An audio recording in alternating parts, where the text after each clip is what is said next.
रोज एक नई कहानी देखने के लिए चैनल को सब्सक्राइब करें और बेल आइकन दबाना ना भूलें। शोलापुर गांव में राम किशन अपने परिवार के साथ रहा करता था। परिवार में उसकी माँ, बीवी और बहन थी। ऐसे ही एक दिन राम किशन अपनी बीवी से कहता है, भाग्यवान, जरा माँ को बुलाना, कुछ जरूरी बात करनी है रागिनी के बारे में।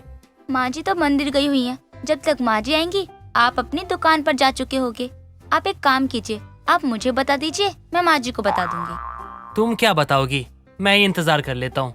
काम के सिलसिले में ना इतना वक्त मिल ही नहीं पाता कि आराम से बैठ के माँ से बात कर पाऊँ। जब भी मैं घर आता हूँ माँ खाना खा के सो चुकी होती है। आज तो मैं माँ से बात करके ही रहूंगा। ठीक है, फिर आप माँ जी का इंतजार करो, तब तक मैं घर के सारे काम निपटा लेती हूँ। बहुत काम है। और रागिनी के बारे में क्या बात करनी है मुझे भी तो बताइए।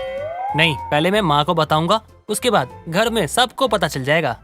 सोनाली और राम किशन बात कर रहे होते हैं। तभी वहाँ सुनीता आती है और घर का काम बिखरा हुआ देखकर सोनाली से कहती है, क्यों रे बहू, मैं मंदिर भी होकर आ गई, लेकिन तेरा घर का काम अभी तक खत्म नहीं हुआ।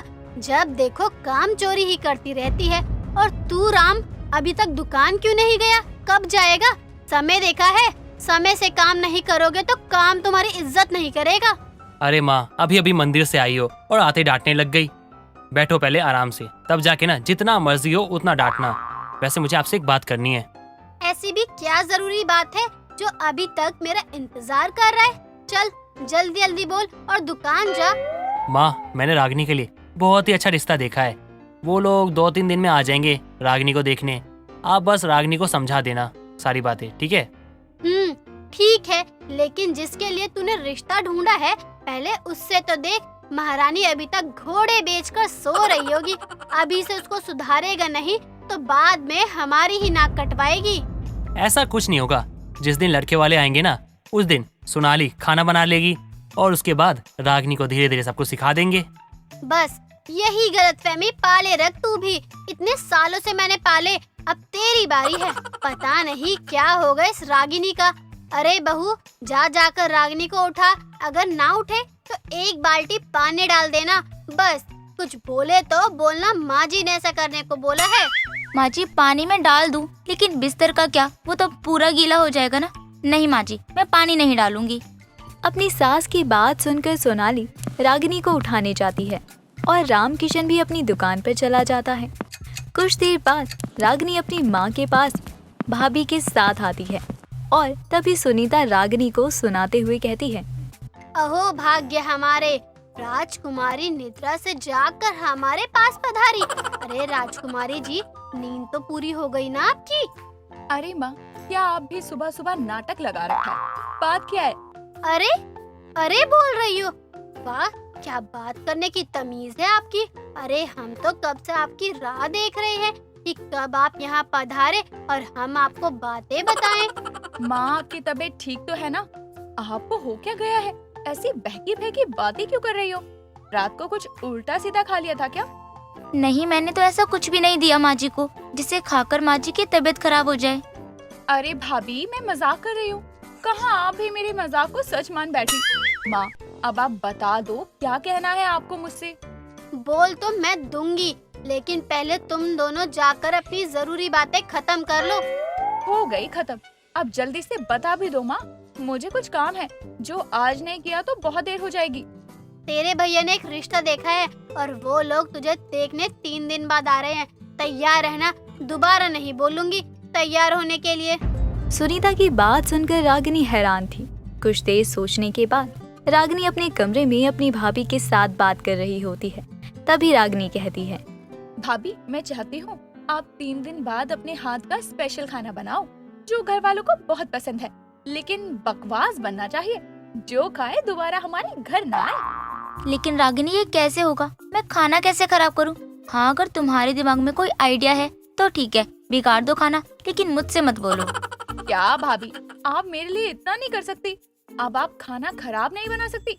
आपको तो पता है ना, मुझे अभी शादी नहीं करनी। अगर आप चाहती हो मेरी अभी शादी ना हो तो खाना अच्छा मत बनाना। ठीक है, मैं कोशिश करूंगी खाना खराब करने की। जितना हो सकता है खराब बनाऊंगी बस। हाँ बस, अब मैं भी देखती हूँ कैसे माँ मेरी शादी मेरी मर्जी के खिलाफ करती है। बस अब इंतजार है तो उस दिन का। जिस दिन मुझे देखने लड़के वाले और उसके घर वाले आएंगे तब मजा आएगा। दोनों ननद भाभी खाना खराब करने का प्लान बनाते हैं और देखते ही देखते वो दिन भी आ जाता है जब लड़के वाले रागिनी को देखने आते हैं। तभी रामकिशन उस लड़के से कहता है, वो हमारी बहन बहुत संस्कारी है, हमारा कहा हुआ हर बात मानती है, लेकिन आपको बता दूं, थोड़ी बहुत शरारत भी करती है। अगर कभी कोई भूल हो जाए तो माफ कीजिएगा। कोई बात नहीं भाई साहब, बचपना तो सबके अंदर होना चाहिए। वैसे भी हम तो बस काम को लेकर बिजी रहते हैं। आपने हमें समझने का प्रयास किया, हमारे लिए ये बहुत है। रुकिए, मैं रागिनी को बुलवाता हूँ। माँ, रागिनी को लेकर आना। हाँ, अभी बुलाती हूँ। और सोनाली बहू, जरा खाने के लिए कुछ पकोड़े ला कर रख दो। शायद हमारे होने वाले दामाद जी को भूख लग रही है। क्यों, सही कहा ना बेटा वरुण? बिल्कुल सही कहा आपने। आंटी, वैसे मैं पूछने वाला ही था, तब तक आपने पूछ लिया। वरुण की बात सुनकर सभी घर वाले हंसने लगते हैं। कुछ देर बाद सुनीता रागिनी को सबके सामने लेकर आती है। रागिनी बहुत खूबसूरत दिख रही थी। तभी वरुण की माँ कहती है, क्या बात है, बहुत सुंदर लग रही है रागिनी। फोटो से ज्यादा तो सामने से खूबसूरत लगती है। हाँ, मैं भी यही कहती हूँ। तस्वीर देखकर कुछ पता नहीं लगता, बात तो आमने सामने देखने में है। अरे माँ, आप ही लोग सारी बातें करोगे क्या? कोई वरुण जी से तो पूछो। वरुण जी, आपको हमारी रागिनी पसंद तो आई ना, या नहीं? मुझे तो बहुत पसंद है आपकी बहन। हम घर जाकर आपको बताते हैं। ठीक है, जैसा आप लोग को अच्छा लगे उसी हिसाब से बताइए, लेकिन जाने से पहले खाना खाकर जरूर जाना। माँ, अब बातें हो गई हो ना, तो मेहमानों के लिए खाना लगवाते हैं। सोनाली, सबके लिए खाना लगा दो। सोनाली को बोल अपने हाथ का स्पेशल खाना बनाया है नहीं। क्या है ना, हमारी बहू खाना बहुत अच्छा बनाती है। सभी खाने की टेबल पर बैठकर खाना खाते हैं। रागिनी मन ही मन कहती है, अरे, सभी लोग इतने अच्छे से खाना खा रहे हैं, क्या बात है? भाभी ने खाने में नमक नहीं डाला क्या? खाना खाने के बाद लड़के वाले सोनाली की बहुत तारीफ करते हैं। सभी खुशी खुशी रिश्ता पक्का भी करते हैं। सभी अपने अपने कमरे में जाते हैं। तभी रागिनी अपनी भाभी को अपने कमरे में बुलाती है। क्या बात होगी रागिनी, मुझे क्यों बुलाया? आपको मैंने कुछ करने के लिए कहा था, लेकिन नहीं, आपने तो सब कुछ खराब कर दिया। क्या बोल रही है तुम? मुझे कुछ समझ नहीं आ रहा। जो भी कहना है साफ साफ कहो। आपने खाना अच्छा क्यों बनाया भाभी? देखा ना, लड़के वाले पहले सोचने की बातें कर रहे थे, लेकिन आपके हाथ का खाना खाकर उन लोगों ने तो शादी की तारीख फिक्स कर दी। बताओ, अच्छा क्यों बनाया खाना? मुझे नहीं पता खाना अच्छा कैसे बन गया।